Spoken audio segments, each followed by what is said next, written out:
Bueno, vamos a continuar un poco con el contenido. Ya vimos cómo se llama y las características fundamentales de nuestro sistema de numeración. Lo que sí quiero explicar para que tengan un pantallazo muy general es sobre los conjuntos numéricos que se conocen, que ustedes quizás conocen, los que ustedes no conocen, y después de ver esos conjuntos numéricos vamos a ver en cuál vamos a trabajar en la escuela primaria, ya que ustedes están estudiando para ser maestros y maestras. Entonces, hay un primer conjunto numérico que se llama el conjunto de los números naturales, que se representa con una letra N mayúscula, ¿sí? Que son todos los números positivos, son los primeros que crearon el hombre por una necesidad básica de poder contar elementos, ¿no? Entonces, nuestro primer elemento, el 1, el 2, el 3, el 4, ¿hasta qué número? Hasta el infinito. Obviamente no conocemos el último elemento de los números naturales, sí conocemos el primer elemento, que es el 1. Este es un conjunto numérico. Después tenemos otro conjunto numérico que es más grande que este, que se llama el conjunto de los números enteros, que se representa por una letra mayúscula con un doble palito en su diagonal. ¿Por qué digo que es más grande? Porque incluye a los números naturales. ¿Cuáles son los enteros? Los naturales más el 0 más los negativos. Entonces, venimos desde el menos infinito, nos vamos acercando al 0, menos 3, menos 2, menos 1, 0, y ahí empiezan los positivos, 1, 2, 3, punto suspensivo. ¿Cuál es el primer número de los enteros? No lo sabemos. ¿Cuál es el último? Tampoco lo sabemos, ¿sí? Este es el conjunto de los números naturales, este es el conjunto de los números enteros. Tenemos otro conjunto que es aún más grande que los dos, que estos dos que acabé de explicar, que es el conjunto de los números racionales, que acá no puedo hacer un orden de sucesivo de elementos porque tiene que ver con las fracciones. ¿Cuáles son los números racionales? Son todos aquellos números que se pueden expresar como una fracción. Por ejemplo, un medio ya está expresado en fracción. El 0,5 es racional. ¿Por qué? Porque lo puedo expresar como fracción, que es un medio. El 3/4 es racional porque lo puedo expresar mediante una fracción. Y después, por ejemplo, todos los números enteros y todos los números naturales los puedo expresar como fracción. Por ejemplo, el 2 los puedo expresar como fracción poniendo un 1 abajo. O sea que si lo puedo expresar como fracción, el natural también es un número racional. Entonces, todos los números naturales los puedo expresar como fracción, siempre poniendo un 1, que es este 1 invisible, ¿no? Cuando no está escrito el denominador, o sea, el número de abajo de la fracción es que es un 1. Todos los números naturales se pueden expresar como fracción, o sea que son racionales. Todos los números enteros se pueden expresar como fracción, o sea que son racionales también. Entonces de acá podemos hacer el esquemita para que lo puedan entender mucho más. Tenemos el primer conjunto numérico, que es el más chiquito de todos y es que seguramente el más conocido por usted, que es el conjunto de números naturales. Tenemos otro que es más grande, que incluye al de los naturales, que es el de los enteros. Y tenemos otro que es aún más grande, que incluye al de los enteros, que ya incluía al de los naturales, que es aún más grande. Este es un conjunto. Después tenemos otro conjunto que se llama el conjunto de los números irracionales, que es todo lo contrario a los racionales. Tenemos dos conjuntos, racionales e irracionales. Los racionales, los que se pueden expresar como fracción. Los irracionales, y viene del no racionales, son los que no se pueden expresar como fracción. Los que sí, los que no se pueden expresar como fracción. Y todos estos conjuntos numéricos forman el conjunto numérico más grande y conocido, que se llama el conjunto de los números reales. Estos son todos los conjuntos que existen. Después, bueno, está el conjunto de los números imaginarios, que no vamos a verlo. ¿Con qué conjunto van a trabajar ustedes en la escuela primaria? Con el conjunto de los números naturales, estos, y con las fracciones positivas. ¿Sí? O sea, parte de lo que sería el conjunto de los números racionales. ¿Por qué digo parte? Porque estarían las fracciones positivas, las negativas las descartaríamos. Todo número positivo, natural, o también trabaja mucho con las fracciones. Entonces, primero, poder identificar en qué conjunto numérico nos vamos a mover. Para eso tengo que tener un panorama de todos los conjuntos que existen. Una vez que sé en qué conjunto me voy a mover, ahí después me puedo empezar a mover, operar con los números naturales, con las fracciones y demás. Entonces, para esta primera parte, que es la que se desarrolla en el segundo trabajo práctico, ya vimos lo que es nuestro sistema de numeración, cuáles son las características fundamentales, entender bien estas equivalencias, a cuántas unidades vale una centena, a cuántas unidades vale una decena, poder entender bien esto, que si yo sé esta equivalencia de que 10 unidades son una decena y que 10 decenas son una centena, ya puedo analizar estas equivalencias. Y si agarro esto, que ya lo teníamos armado, yo sé que la equivalencia es así: 10 unidades, una decena; 10 decenas, una centena; 10 centenas, una unidad de 1000; 10 unidades de 1000, una decena de 1000. Y así sucesivamente. Acuérdense que la característica de nuestro sistema era que era de base 10, que significaba que 10 unidades de una posición equivalen a una unidad de una posición superior. ¿Sí? Bueno, y vamos a desarrollar otro de los temas que tenemos que ver, que es cómo se descompone un número. Hay 3 formas distintas de descomponer un número. Por ejemplo, voy a poner un número cualquiera, el 327.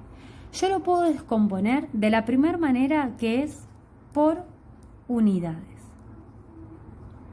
¿Qué significa descomponer un número por unidades?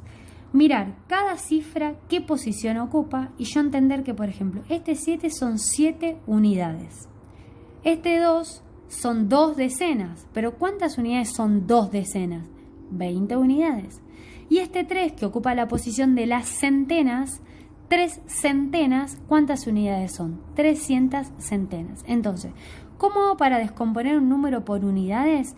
Mirando la cifra, qué lugar ocupa y cuántas unidades equivalen a esa posición. Entonces, lo descompongo por unidades al 327. Me queda, de la primera cifra son 300 unidades más. La segunda cifra son 20 unidades más 7 unidades. ¿Cómo me doy cuenta que descompuse el número bien? Hago el proceso inverso. Lo compongo. ¿Cómo hago para componerlo? Hago la suma. 300 más 20 más 7, ¿cuánto me tiene que dar? 327. ¿Sí? Por ejemplo, si yo hago 5282.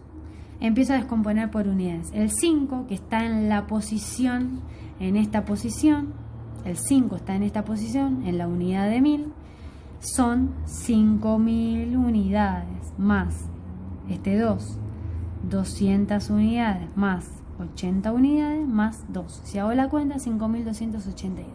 Hago el proceso inverso, compongo el número para ver si lo descompuse bien.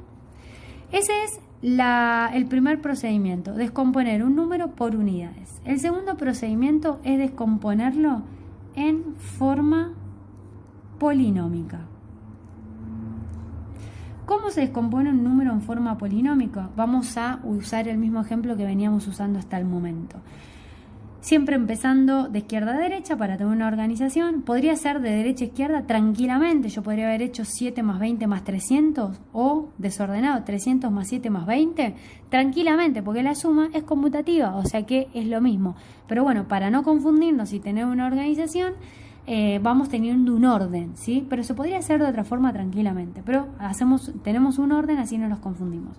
Lo que tenemos que mirar primero es la cifra, qué lugar ocupa. Escribimos la cifra tal cual como es y se la multiplicamos a una potencia de 10 para transformar este 3 en este 300. ¿Por qué potencia de 10 yo tengo que multiplicar el 3 para que se me transforme en un 300 por 100? Yo sé que 3 por 100 es 300, que es justamente la posición que ocupa este 3. El 2, el que sigue, el 2. ¿Por qué potencia de 10 yo tengo que multiplicar al 2? Para tener 20 unidades por 10. Más el 7. ¿Por qué potencia de 10 yo tengo que multiplicar el 7 para obtener un 7? El elemento neutro de la multiplicación, que es el 1. Si yo quiero ver si hice las cosas bien, compongo el número, hago el proceso inverso, separo en términos. ¿Cómo se separa en términos? Con los más y los menos, en este caso hay más. Después resuelvo cada uno de los términos. 300 más 20 más 7, 327. Vamos con el otro ejemplo, el 5282. El primer número, que es el 5, lo tengo que multiplicar por el 1000 para que me dé 5000. más el segundo número que es el 2 lo tengo que multiplicar por 100 para que me dé 200, más el 8 lo tengo que multiplicar por el 10 para que me dé 80, más el 2 lo tengo que multiplicar por 1 para que me siga dando 2. Lo compongo y me fijo si hice las cosas bien, ¿sí? Entonces, escribo siempre la cifra y después escribo la potencia de 10 por el cual tengo que multiplicar esa cifra para obtener las unidades que yo necesito en esa posición. Entonces, si yo quiero descomponer un número en forma polinómica, quizás me es más sencillo descomponerlo primero en unidades para después entender esto de que por cuánto tengo que multiplicar al 3 para que me dé 300 por 100. Y así es más fácil darme cuenta. Y la tercera forma para descomponer números es por potencias de 10. Nos basamos en la forma polinómica y lo único que hacemos es estas potencias de 10 que estaban escritas de esta forma, las vamos a escribir como potencias. ¿Se acuerdan lo que era una potencia? Que teníamos un número. ¿Se acuerdan lo que era una potencia? Teníamos un número al que se le denominaba base y teníamos un exponente. Este exponente indicaba cuántas veces yo tenía que multiplicar por sí mismo esta base. Hacíamos 10 por 10 que me da 100, ¿sí? Lo voy a hacer acá si no nos confundimos. Por ejemplo, si yo tengo 10 al cuadrado, el resultado es 100. Si yo tengo 10 al cubo, el resultado va a ser 1000. ¿Cómo me doy cuenta? Me fijo en el exponente, es un 2, el resultado tiene que tener 2 ceros. Me fijo en el exponente, es un 3, el resultado tiene que tener 3 ceros. Si yo tendría 10 a la sexta, mi resultado, ¿cuántos ceros tiene que tener? 6. 1, 2, 3, 4, 5, 6. Entonces, eso para darme cuenta cómo un número lo puedo transformar en una potencia. En este caso, que son las potencias de 10. Entonces, volvemos a lo que estábamos. Estábamos en la tercera forma de descomponer un número, que es por potencias de 10, que es simplemente escribir este 1000 como potencia de 10. Entonces, vamos primero con el 327, ¿sí? Pongo la primera cifra, 3 por 100 tendría que ser, pero en vez de escribir 100, escribo 10 al cuadrado. ¿Por qué 10 al cuadrado? ¿Por qué 10 al cuadrado? Porque 100 es igual que 10 al cuadrado, porque tiene 2 ceros, entonces el exponente es un 2. Más 2 por 10 a la primera, más 7 por 10, y como quiero que haya un 1 acá y no un 10, tiene que ser a la 0. Recordando otra propiedad que hice, que todo número elevado a la 0, ¿cuánto me da? 1. Voy a hacer el que sigue, 5282, ¿sí? El 5 multiplicado por 1000, pero escrito en potencia de 10, como tiene 3 ceros, es al cubo, más el 2 multiplicado por 100, como tiene 2 ceros, al cuadrado, más el 8 multiplicado por 10, como tiene un 0, va a la primera, más 2 por, como quiero un 1, va a ser 10 a la 0. Y ahí puedo descomponer un mismo número de 3 maneras diferentes.